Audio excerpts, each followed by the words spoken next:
Well, good evening, everyone. Thanks for joining us. Tonight we are here with Nwandi Lawson, the Continental Counsellor for Americas. Welcome on board, Thank you so much. Lawson. It's great to have you here. Our channel, entitled Toward Peace, is dedicated to peace studies, particularly as is viewed through the prism of the Baha'i Faith. As a Continental Counsellor for the Americas, could you please enlighten us on the relationship between the administrative order of the cause or the Baha'i Faith and its relationship to peace? Well, I think, when I first came into contact with the Baha'i Faith, meeting Baha'is for the first time in Cameroon in 1999, one of the most intriguing pieces for me was the fact that the Baha'is believe that peace is not only something desirable, but it's actually inevitable. And we also believe, of course, that in order to get to that point, there are certain structures that will have to be changed in the way that individuals think and act, in the way that our communities are structured, and of course, in the way that our institutions are able to act. So the Baha'i Administrative Order is, in fact, in and of itself, an instrument for the creation of peace, and can do this both with its elected arms, its national and local assemblies, all the way up to the Universal House of Justice, which provides, of course, guidance not only for the Baha'is of the world, but really for mankind. And then, of course, its appointed arm, which includes, of course, the Continental Boards of Counselors and the auxiliary board members and their assistants, and the fact that all of these are united around building at the level of communities, beginning with the family as an institution, but all the way up through governments and nations, some of the foundations for peace. So, for instance, in the Baha'i Faith, we don't believe you can necessarily skip steps. Many people have tried to engineer peace, but they've done it without recognizing that, in fact, truthfulness is the foundation of all human virtues, and that without truthfulness, actually justice is not possible. And that, in fact, without justice, the appearance of unity cannot come to bear in society. And then without unity, peace actually cannot emerge. So within the Baha'i community itself and within its institutions are certain tools that we're all trying to develop, because, of course, no one on earth actually knows how to achieve peace. But in trying to contribute by making sure that everyone in every community, for instance, has access to the knowledge that human beings are created nobly, and that therefore there would be no reason for human beings to oppress or compete with one another. That, of course, being a great obstacle to peace. Human beings recognizing that men and women, in fact, were created equally. And the Baha'i Faith believes that, of course, until there's a recognition of that truth, there will not be a possibility of the establishment of peace, for instance. So all of these principles are supported by the individuals in the community as they strive to learn. And of course, the institutions are supporting all of them in being able to do that. Thank you for this comprehensive answer. From what I gathered of what you said here, it seems like there is a snowball effect in that one concept leads to the other, which then in turn leads to another one. Here, from truthfulness, we move on to unity, to love, and ultimately peace, which in a sense, I think echoes Baha'u'llah, who once wrote that the well-being of mankind, its peace and security cannot be achieved unless and until its unity is firmly established. So here, one question that I have, speaking about truthfulness, obviously you're echoing Abdu'l-Bahá here, that truthfulness is a foundation of all human virtues, and peace seems to be an ethical project before anything else. How would truthfulness manifest in governance or in the administrative order of the cause? Well, it's very fascinating because, of course, within Baha'i administration, you have the freedom from forms of partisanship, from electioneering, and from trying to compete against one another. So, in fact, truthfulness can manifest itself in part by the sincerity with which one serves the community without trying to boast that I am better than my brother or sister, and therefore you should put me in this position or another position. Truthfulness is the ability actually to be humble in one's service and to approach that all of our work done in the spirit of service is a high form of worship, of course. And so it frees us from what is sometimes the object of partisanship, which is to prove that one should have something that one's brother or sister shouldn't. And that just in and of itself leads to telling things that are not necessarily true, embellishing, if you will, trying to create a vision of oneself as a superior individual, when in fact all people are equal. Yeah, yeah. And interesting. In your response, your first response specifically, you also referenced gender equality here. We know that the United Nations now looks at the thorny issue of gender equality as a prerequisite for peace. But long before that, the Universal House of Justice also referenced gender equality as one of the most significant but less acknowledged prerequisites for peace in the language of the House. Could you please unpack this for us a bit further? It is a lot to unpack. And even before the time that the House of Justice stated, of course, Abdu'l-Bahá, as the center of the covenant, made it very clear that one of the prerequisites for peace was that men and women must be able to have equal roles in society. What that looks like, though, over time, we have to continuously learn about, right? Sure. But I had a very interesting thing happen to me a few days ago that I think is relevant to this. I happen to have been wearing a T-shirt that has two quotes from Abdu'l-Bahá on it.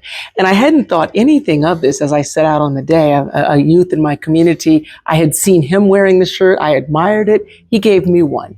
So I went to the grocery store a few days ago in my home city of Atlanta. And as I was walking through the aisles with a shirt that on the front says, "Mothers are the first educators of humankind," and has a beautiful picture of a mother and baby on the front.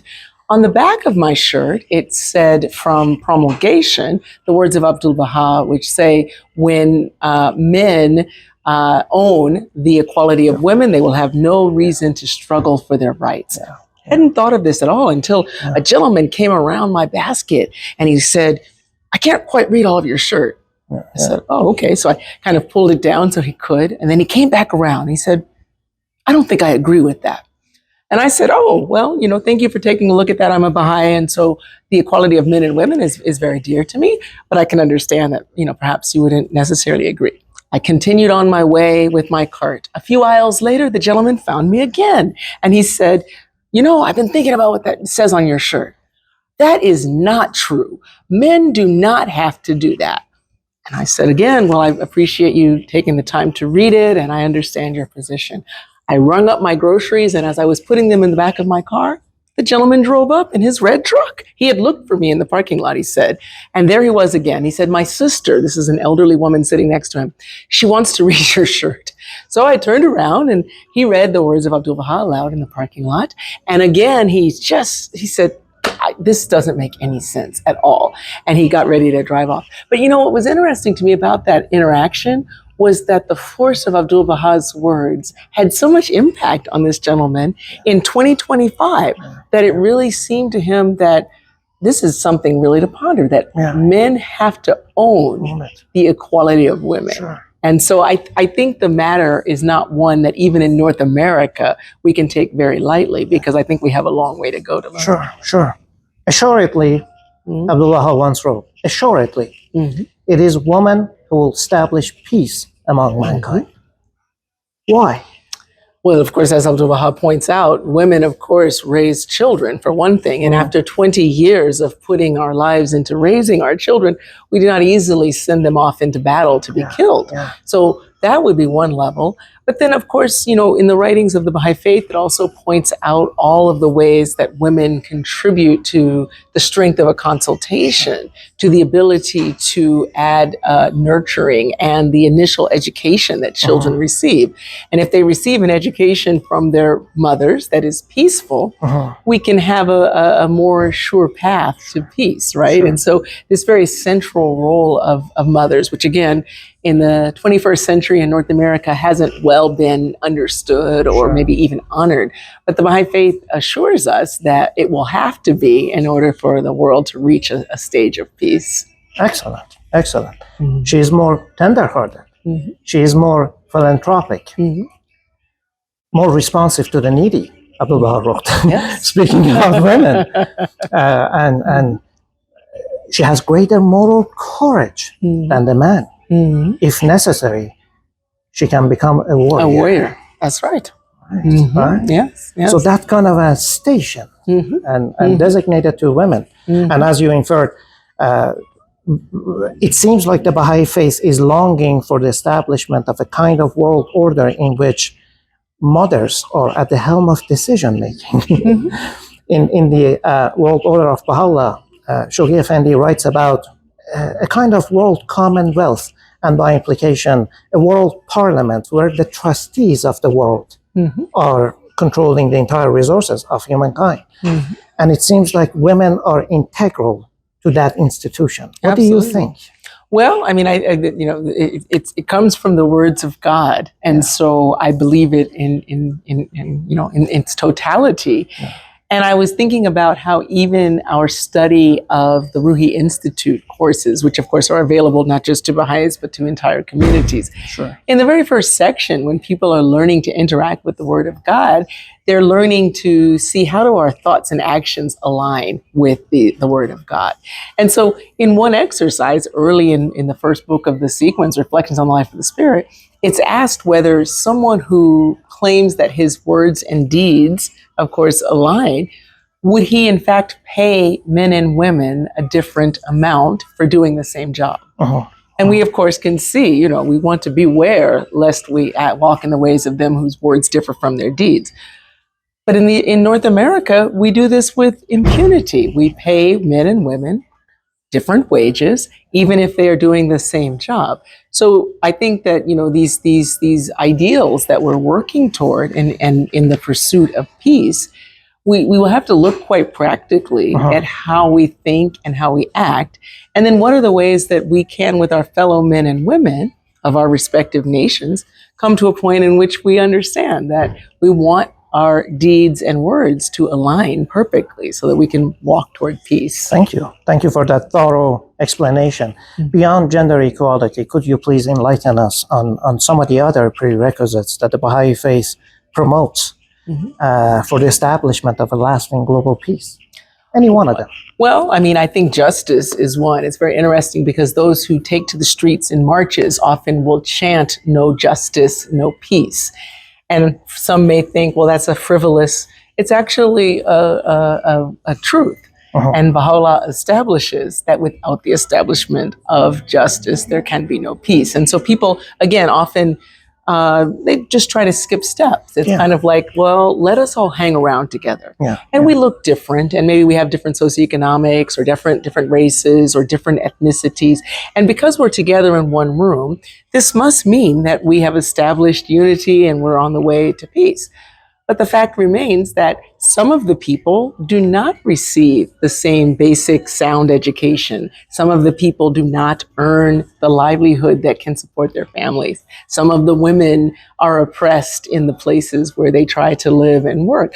So until we actually focus on that element of justice, we have to acknowledge that we really aren't going to go all the way to peace. Even though, peace often sounds, if we just think of it poetically, perhaps, it just sounds like a great place to go to. And so people will say, well, we are not fighting right now, so we must be at peace. But we know, of course, peace is not just the absence of war, right? It's a much higher level. Sure. John S. Lamont, the World Order of Baha'u'llah, he wrote that the world is passing through the death pangs of an old era and the birth pangs of a new is evident to all. Yes. The old eras of materialism and self-interest, the old patriotic prejudices and animosities are perishing amidst the ruins they have wrought. And in all lands we see signs of a new spirit of faith, of sisterhood, of brotherhood that is bursting the old bounds and overrunning the old boundaries. How do we get there? You mentioned that the road could be rocky, but what could materialize this transition between this old era that Lamont is speaking about toward a new era? Well, I think in our communities today, Baha'i communities all over North America and all over the world are beginning to look at what do the spaces that we create that exist between the old world order and the new world order, what do they look like? Mhm. Well, perhaps they look like places where people who are burdened and worried about the affairs of society, first and foremost, no matter what their religion or no religion, can come together and call on divine assistance and provide practical assistance because of their close communion together, their fellowship, their friendliness. They can talk together and figure out means by which to educate the youngest members of their society and really recognize them as the precious treasures that they are. They can learn not to look at adolescence as some sort of tumultuous period that we'd rather get through quickly and move on to adulthood, but rather bring out the empowerment of the adolescent and let them become of service to their community. And of course, they can look at all of the youth and adults that are around them and help them to also not think, well, because I'm an adult, I have nothing more to learn, nothing more to contribute except to my profession, perhaps. And they can figure out how to organize themselves in a way that so many communities across North America, if here in Canada, in the US, and really all over the world are learning about. Now, are those spaces perfectly peaceful? They are not.